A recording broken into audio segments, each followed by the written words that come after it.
What's going on? This is Coach Marcus Profan Hoops. We had some phenomenal games yesterday in the NCAA Women's Tournament. We had two great games, and then we had two games that was just meh. Um, the first game, Vanderbilt, Notre Dame, that game lived up to the hype. That game lived up to the hype. Um, Blake's and Hidalgo put on the show. Hidalgo, I'm looking at her stat line right here, and I'm curious as to why ESPN, she got a triple double and she got 10 steals, 31 points, 11 rebounds, 10 steals, and 7 assists.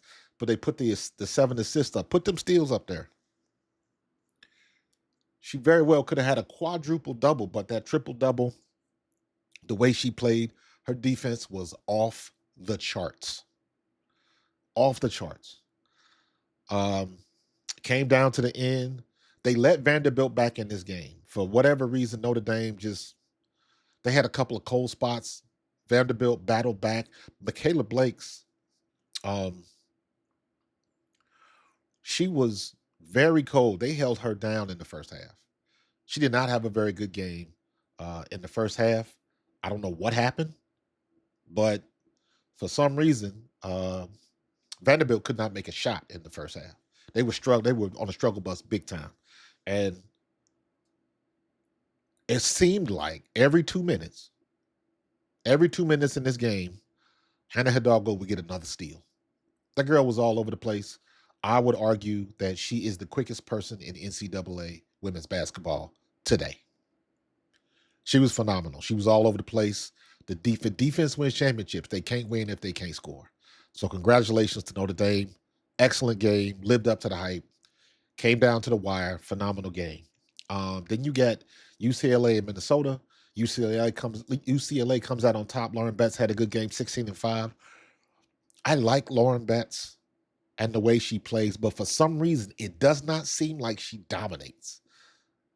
As tall as she is and the way that she plays, in my opinion, I'm like, am I wrong? Like, leave your thoughts in the comments about that. I don't. It seems like I'm expecting her to dominate a little bit more. She should have 20 to 25 points every game, easy.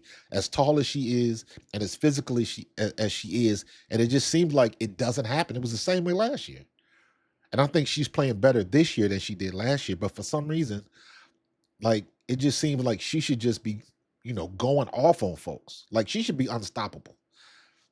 And she's averaging 17. In my opinion, she should easily be up like 20, 23 points a game. So I don't know. Maybe it's just me. Like I said, leave your thoughts in the comments. I just think that she should be a little bit more dominant. Um, but that's just me. Then you get this was the game last night I was watching. Well, first of all, let me go UConn and North Carolina. North Carolina hung around for a half. They were only down by, I believe, 8 at the half, 8 or 10 at the half. And I was like, all these other teams going down by 50 at the half, they did okay. They were up by a point at the end of the first quarter. So they slowed it down. They slowed UConn down and made it a game in the first half. And then North Carolina shot like crap in the second half. North Carolina scored 5 points in the third quarter. They couldn't do anything. And I mean, it's no secret Sarah Strong is the best player in the country. Point period in the paragraph. AZ Fudd is a close second. And the biggest thing you see in these tournaments is when you get a chance to make a shot, make the shot. When you get a chance to make the shot, make the shot. So UConn moves on. Easy win over North, not an easy win, but a big win over North Carolina. And then the final game, Duke and LSU. This game lived up to the hype. This game lived up to the hype. Carol Lawson had these women ready, um, and Duke took it to them. LSU battled back. LSU battled back. Malaysia for Wiley had a good game, 28 points, but for some reason, Malaysia for Wiley is like bipolar, right? 28 points, 4 assists, a steal, 2 turnovers. And it's like, I don't know. I don't know. Here's my question when it comes to Malaysia for Wiley. Again, put your comments, uh, leave your comments in the chat.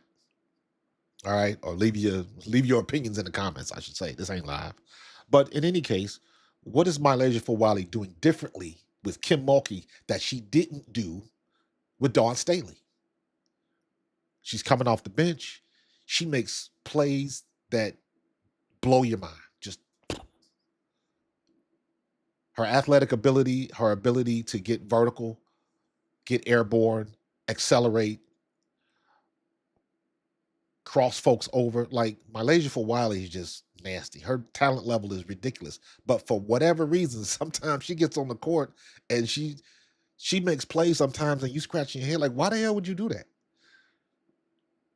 So like I said when she transferred, the expectations for Dawn Staley is not different than what Kim Mulkey is doing. And she came out, she played the same role.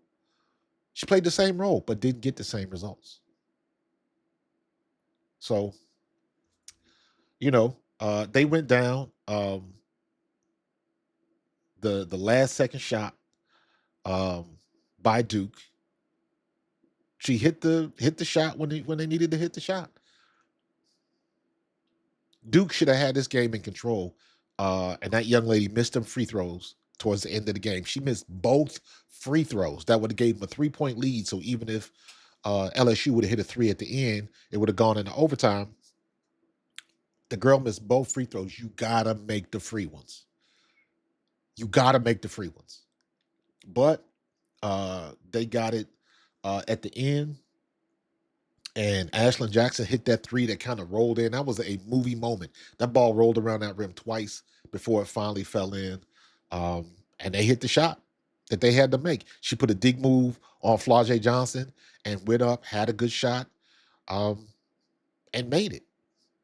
And then before that, I believe LSU had an opportunity to make the shot, and they couldn't do it. Everybody had cold spells in this game, and then it all came down to Duke getting the last shot with what 2.4 seconds left, and she made the shot when she had to make the shot. Period. LSU battled back. Um, like I said, Flau'jae was good on defense. Flau'jae was just okay in this game. She didn't have her best outing, but again, she made plays. She had 13 points. Did not hit a three. Did not get to the line. She went to the free throw line one time.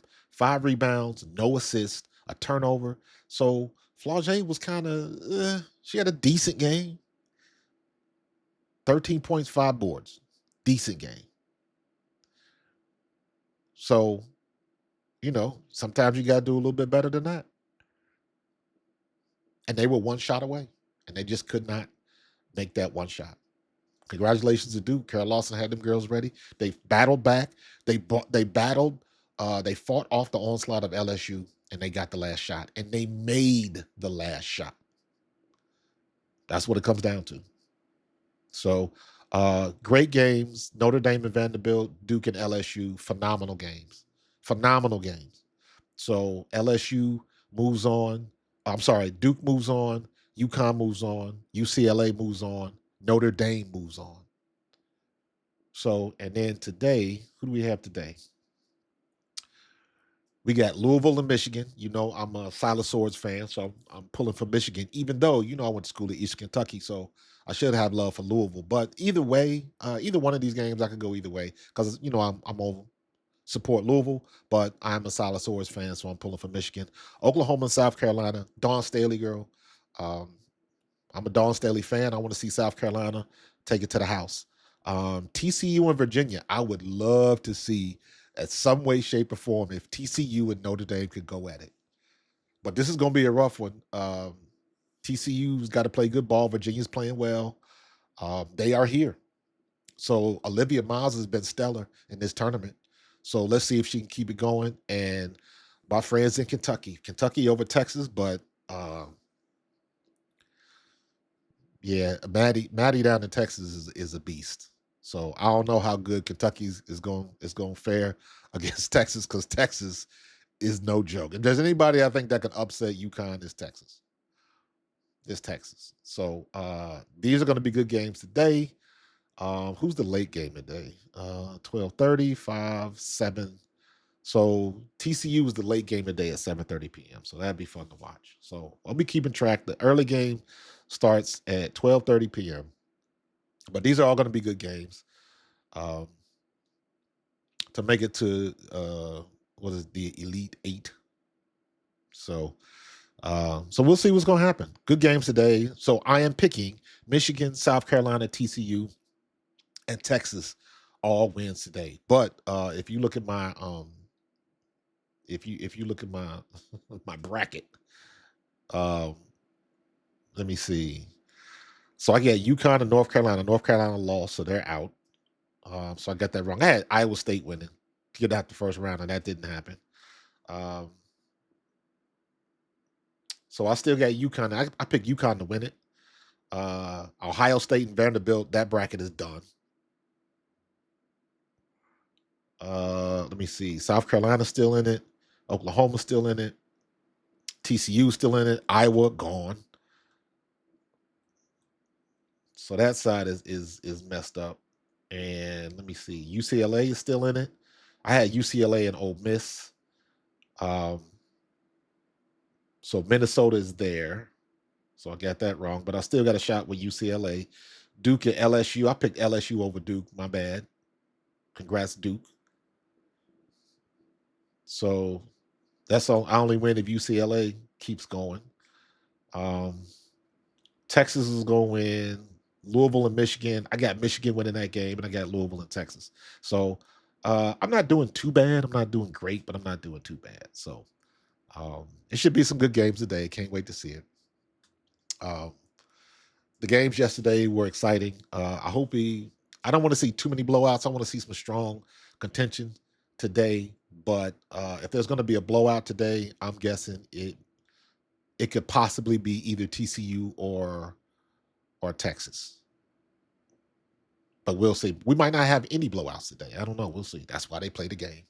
So I'm gonna check back in with y'all tonight. We're probably gonna have a recap, and then we'll see who's going to the Elite Eight. So I'll see you in the next one. Pro Fan Hoops out.